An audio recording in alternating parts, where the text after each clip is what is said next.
Hello, Dr. Bapuji Sankhe, Institute of Engineering and Technology, Kolhapur, welcomes you to e-learning platform. This is Science and Humanities Department.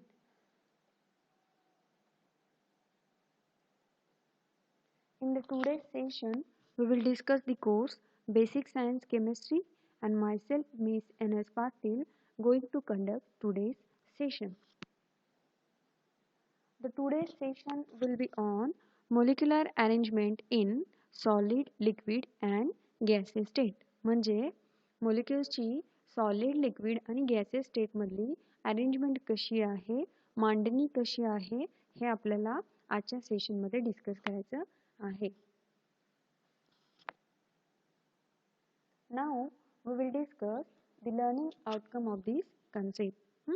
And the learning outcome of this concept is you are able to describe the molecular structure of given solid, liquid and gases. म्हणजे काय? तर ही concept आपण discuss केल्यानंतर तुम्ही काय करू शकाल? एखाद्या सॉलिड, लिक्विड किंवा गॅसेस मटेरियल दिलं तर त्याच्यामधल्या पार्टिकल्सची म्हणजेच तो ज्या मोलिक्युल्स पासून बनला आहे त्या मोलिक्युल्सची मांडणी कशी आहे, त्याचं स्ट्रक्चर कसं आहे हे तुम्ही काय करू शकाल? डिस्क्राईब करू शकाल, वर्णन करू शकाल. अजून तुम्ही काय करू शकता? You are able to describe the crystal structure of given solid. एखादं सॉलिड दिलं असेल तर त्या सॉलिडचे जे क्रिस्टल्स असतात, खडे असतात, त्या खड्यांचं तुम्ही काय करू शकाल? स्ट्रक्चर, त्यांची मांडणी, त्यांचा आराखडा काय करू शकाल? एक्सप्लेन करू शकाल.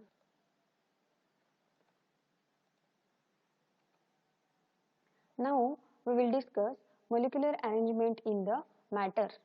आता आपल्याला काय डिस्कस करायचं आहे? तर मॅटर म्हणजे काय? पदार्थ. कुठलाही पदार्थ असेल तर आपण त्याला काय म्हणू शकतो? मॅटर असं म्हणू शकतो. Okay. Now we will discuss molecular arrangement in matter म्हणजे एखाद्या पदार्थामधल्या मोलिक्युल्सची अरेंजमेंट कशी असते, मांडणी कशी असते हे आपल्याला काय करायचं आहे? डिस्कस करायचं आहे. There are 3 types of matters. किती टाइपचे मॅटर्स असतात? मॅटर म्हणजे काय? पदार्थ. सॉलिड, लिक्विड आणि गॅसेस. आपण त्याला मराठीमध्ये पदार्थाच्या अवस्था सुद्धा असं म्हणतो, टाइप्स ऑफ मॅटर. तर 3 टाइपचे मॅटर्स असतात, सॉलिड, लिक्विड आणि गॅसेस. म्हणजे स्थायू, द्रव आणि वायू असे 3 प्रकारचे पदार्थ असतात. Now we will discuss molecular arrangement in solid. Solid म्हणजे काय? स्थायू पदार्थ. स्थायू पदार्थांमध्ये मोलिक्युल्सची कशी मांडणी असते, कशी अरेंजमेंट असते हे आपण काय करूया? डिस्कस करूया. आता इथे सुद्धा एक तुम्हाला सॉलिड सबस्टन्स दिसतोय बघा. कळालं का? कुठलाही स्थायू पदार्थ ज्या छोट्या छोट्या पार्टिकल्स पासून बनलेला असतो त्यांना आपण काय म्हणतो? मोलिक्युल्स असं म्हणतो. ओके. म्हणजे आता सपोज आपल्याला मीठ कन्सिडर करायचं असेल, मिठाचे सुद्धा कडे असतात. मीठ काय आहे? सॉलिड सबस्टन्स आहे. मग मीठ हा ज्या छोट्या छोट्या पार्टिकल्स पासून बनलेला आहे त्याला आपण काय म्हणणार आहे? मोलिक्युल्स असं म्हणणार आहे. कुठलाही मॅटर हा एकतर मोलिक्युल्स पासून बनलेला असू शकतो, ॲटम्स पासून बनलेला असतो किंवा आयन्स पासून बनलेला असतो. तर मग हे जे छोटे मोलिक्युल्स आहेत, हे जे छोटे पार्टिकल्स आहेत, त्यांची आपल्याला मांडणी काय करायची आहे? डिस्कस करायची आहे. First we will see the molecular arrangement in the solid. Solid मध्ये हे जे पार्टिकल्स आहेत ज्याच्यापासून तो सॉलिड बनलेला आहे त्यांची मांडणी कशी असते हे आपण डिस्कस करूया. बघा, the intermolecular force of attraction are very strong. Intermolecular म्हणजे मोलिक्युल्स मधला. ओके का? मग intermolecular force of attraction are very strong म्हणजे हा जो सॉलिड सबस्टन्स आहे हे त्याचे काय आहेत? मोलिक्युल्स आहेत. तर फर्स्ट पॉइंट काय सांगतोय? तर intermolecular force of attraction are very strong म्हणजे या दोन मोलिक्युल्स मध्ये जे काय अट्रॅक्शन असणार आहे किंवा या दोन मोलिक्युल्स म्हणजे दोन मोलिक्युल्स मधलं फोर्स ऑफ अट्रॅक्शन काय असतं? जास्त असतं, स्ट्रॉंग असतं. आणि त्यालाच आपण काय म्हणलं? इंटरमोलिक्युलर फोर्स. लक्षात आलं का? म्हणजे ह्या आणि या मोलिक्युल मधलं अट्रॅक्शन काय असणार आहे? एकदम जास्ती असणार आहे. सेकंड पॉइंट बघा, the particles are packed close to each other. म्हणजे ही जी पार्टिकलची मांडणी आहे किंवा त्यांचं पॅकिंग जे आहे ते काय आहे? Very close to each other म्हणजे एक मोलिक्युल हा दुसऱ्या मोलिक्युलच्या खूप जवळ असतो. हा दुसरा मॉलिक्यूल तिसऱ्या मॉलिक्यूलच्या काय असणार आहे, खूप जवळ असणार आहे. तसंच तुम्ही इकडे सुद्धा अरेंजमेंट बघितली तर सगळे पार्टिकल्सची अरेंजमेंट कशी असणार आहे, packed close to each other, म्हणजे सगळे ते एकमेकांच्या जवळ जवळ असणार आहेत. आता हे एकमेकांच्या जवळ जवळ असण्याचं कारण सुद्धा आपल्याला लक्षात येऊ शकतं. आपण पहिल्यांदाच काय म्हणलं बघा, तर intermolecular force of attraction are very strong. या दोन मॉलिक्यूल मधलं फोर्स ऑफ अट्रॅक्शन काय आहे, जास्त आहे. आणि या दोघांच्या मधलं फोर्स ऑफ अट्रॅक्शन जास्त असल्यामुळं ऑफकोर्स ते एकमेकांच्या काय असणार आहेत, जवळ असणार आहेत. म्हणजे त्यांची अरेंजमेंट, त्यांचं पॅकिंग काय असणार आहे, क्लोज टू इच अदर. सगळे पार्टिकल्स एकमेकांच्या जवळ जवळ असणार आहेत. थर्ड पॉइंट बघा, the intermolecular forces are negligible due to these particles are very strongly attached to each other. बघा, intermolecular spaces are negligible. Space म्हणजे काय, जागा.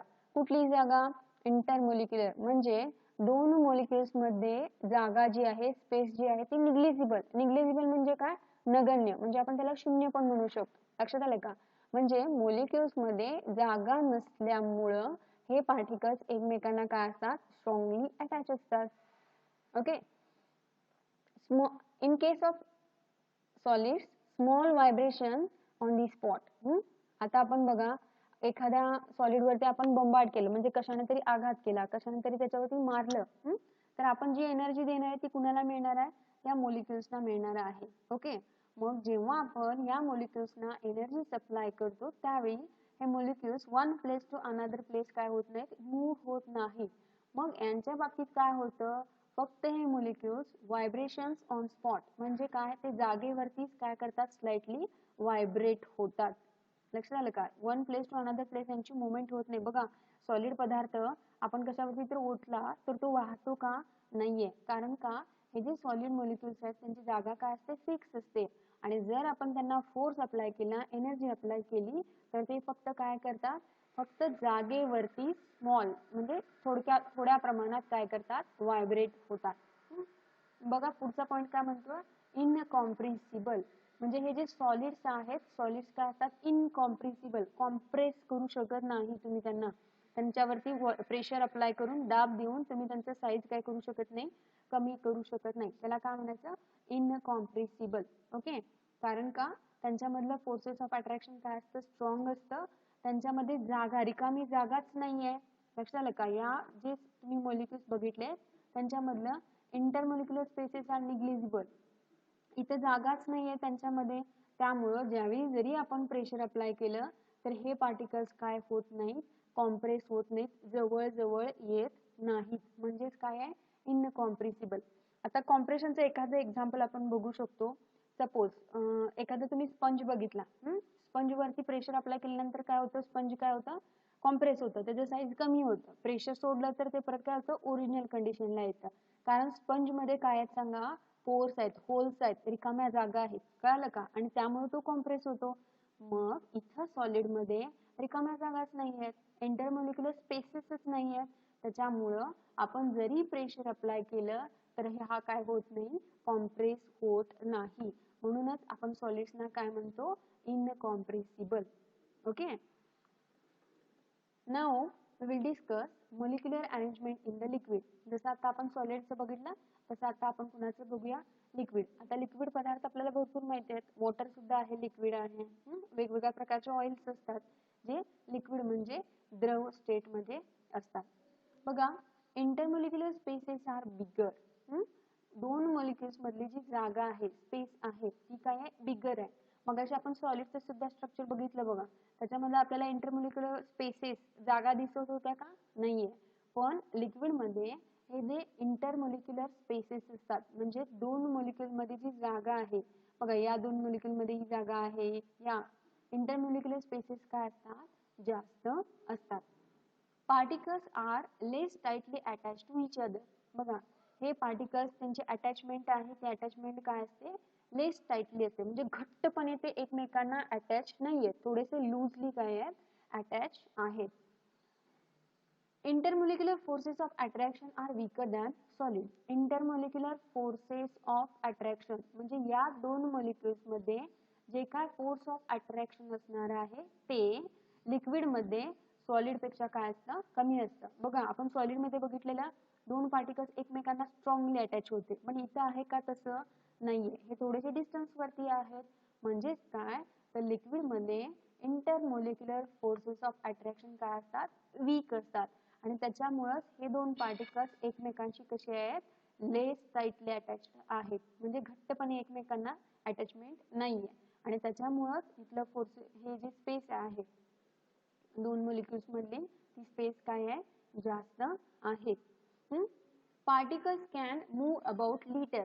बघा हे जे पार्टिकल्स आहेत ते पार्टिकल्स काय करू शकतात, मुवमेंट करू शकतात one place to another place, पण ती मुवमेंट काय आहे सांगा, लिटल आहे, छोटी आहे, स्मॉल स्केल वरती. कारण का, इथं या दोघांच्या मध्ये इंटरमोलिक्युलर फोर्सेस ऑफ अट्रॅक्शन आहेत. जरी वीक असले तरी यांच्यामध्ये फोर्स ऑफ अट्रॅक्शन आहे.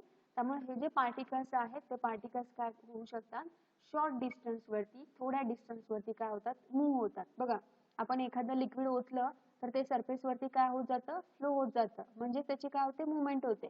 कळालं का, पण ती कशी असते मुवमेंट, शॉर्ट म्हणजे लिटर.